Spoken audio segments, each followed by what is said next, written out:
Selamat pagi anak-anak, kembali bersama Ibu Isti Kurnaidi.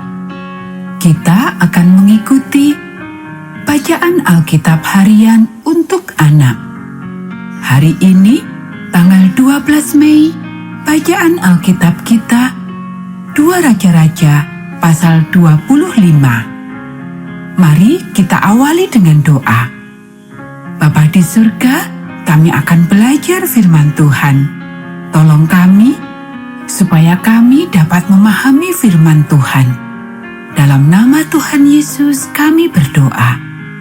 Amin. Maka pada tahun ke-9 dari pemerintahannya, dalam bulan yang ke-10, pada tanggal 10 bulan itu, datanglah Nebukadnezar, Raja Babel, dengan segala tentaranya menyerang Yerusalem. Ia berkemah mengepungnya dan mendirikan tembok pengepungan sekelilingnya. Demikianlah kota itu terkepung sampai tahun yang ke-11 zaman Raja Sedekia. Pada tanggal 9 bulan yang keempat, ketika kelaparan sudah merajalela di kota itu dan tidak ada lagi makanan pada rakyat negeri itu, maka dibelah oranglah tembok kota itu, dan semua tentara melarikan diri malam-malam melalui pintu gerbang antara kedua tembok yang ada di dekat taman raja, sekalipun orang Kasdim mengepung kota itu sekeliling. Mereka lari menuju ke arah Yordan. Tetapi tentara Kasdim mengejar raja dari belakang dan mencapai dia di dataran Yeriko. Segala tentaranya telah berserak-serak meninggalkan dia. Mereka menangkap raja dan membawa dia kepada Raja Babel di Ribla yang menjatuhkan hukuman atas dia. Orang menyembelih anak-anak Sedekia di depan matanya. Kemudian dibutakannyalah mata Sedekia.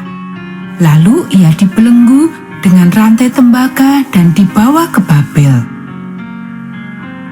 Dalam bulan yang kelima, pada tanggal 7 bulan itu, itulah tahun ke-19 zaman Raja Nebukadnezar, Raja Babel, datanglah Nebuzaradan, kepala pasukan pengawal, pegawai Raja Babel, ke Yerusalem.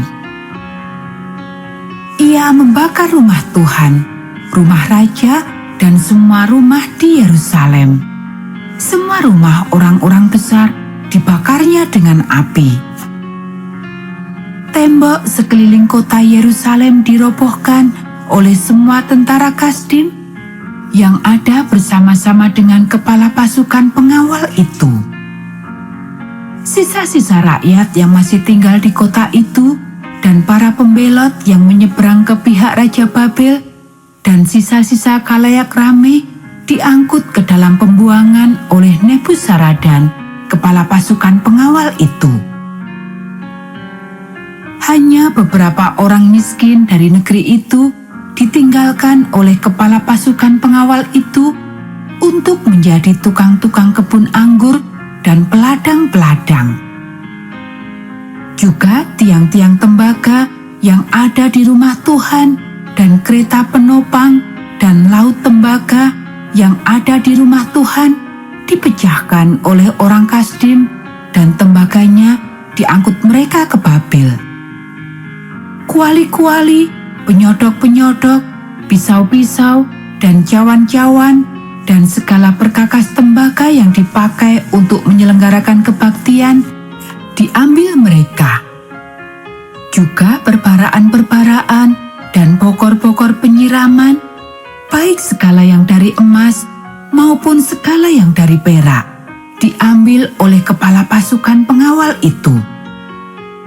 Adapun kedua tiang, laut yang satu itu, kereta penopang yang dibuat oleh Salomo untuk rumah Tuhan, tiada tertimbang tembaga segala perkakas ini. 18 hasta tingginya tiang yang satu, dan di atasnya ada ganja dari tembaga. Tinggi ganja itu 3 hasta, dan jala-jala dan buah delima ada di atas ganja itu sekeliling. semuanya itu tembaga. Dan seperti itu juga tiang yang kedua, disertai jala-jala. Lalu kepala pasukan pengawal itu menangkap Seraya imam kepala dan Sefanya imam tingkat 2 dan ketiga orang penjaga pintu. Dari kota itu ditangkapnya seorang pegawai istana yang diangkat mengepalai tentara dan 5 orang pelayan pribadi raja yang terdapat di kota itu, dan panitera panglima tentara yang mengerahkan rakyat negeri menjadi tentara, dan 60 orang dari rakyat negeri yang terdapat di kota itu. Nebuzaradan, kepala pasukan pengawal, menangkap mereka dan membawa mereka kepada Raja Babel di Ribla. Lalu Raja Babel menyuruh membunuh mereka di Ribla di tanah Hamat. Demikianlah orang Yehuda diangkut ke dalam pembuangan dari tanahnya. Gedalia menjadi gubernur dan dibunuh. Tentang rakyat yang masih tinggal di tanah Yehuda yang ditinggalkan oleh Nebukadnezar Raja Babel, diangkatnyalah atas mereka Gedalia bin Ahikam bin Safan.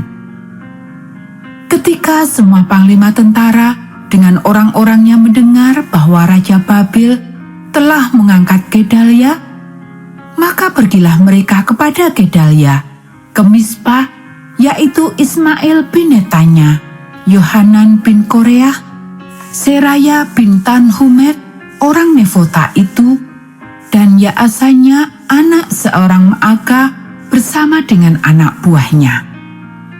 Lalu bersumpahlah Gedalia kepada mereka dan anak buah mereka, katanya kepada mereka, "Janganlah kamu takut terhadap pegawai-pegawai orang Kasdim itu, tinggallah di negeri ini dan takluklah kepada Raja Babel, maka keadaanmu akan menjadi baik." Tetapi dalam bulan yang ke-7, datanglah Ismail bin Netanya bin Elisama, seorang yang asalnya dari keturunan raja, dan 10 orang bersama-sama dengan dia. Mereka membunuh Gedalia dan orang-orang Yehuda dan orang-orang Kasdim yang ada bersama-sama dengan dia di Mispa. Maka bangkitlah seluruh rakyat, dari yang kecil sampai yang besar, serta panglima-panglima tentara. Lalu larilah mereka ke Mesir, sebab mereka takut terhadap orang Kasdim itu. Yoyakin dikasihani. Kemudian dalam tahun ke-37 sesudah Yoyakin, Raja Yehuda dibuang, dalam bulan yang ke-12 pada tanggal 27 bulan itu, maka Ewil Medorah, Raja Babel, dalam tahun ia menjadi raja, menunjukkan belas kasihannya kepada Yoyakin, Raja Yehuda, dengan melepaskannya dari penjara. Ewil Merodak berbicara baik-baik dengan dia dan memberi kedudukan kepadanya lebih tinggi daripada kedudukan raja-raja yang bersama-sama dengan dia di Babel. Ia boleh mengganti pakaian penjaranya dan boleh selalu makan roti di hadapan raja selama hidupnya. Dan tentang belanjanya, raja selalu memberikannya kepadanya, sekedar yang perlu tiap-tiap hari selama hidupnya. Anak-anak, demikianlah bacaan firman Tuhan hari ini. Mari kita akhiri dengan doa. Bapa di surga, terima kasih kami sudah belajar firman Tuhan. Tolong kami supaya kami dapat melakukannya. Kiranya Tuhan memberkati kami hari ini saat kami belajar, bermain, dan membantu orang tua. Dalam nama Tuhan Yesus kami berdoa. Amin.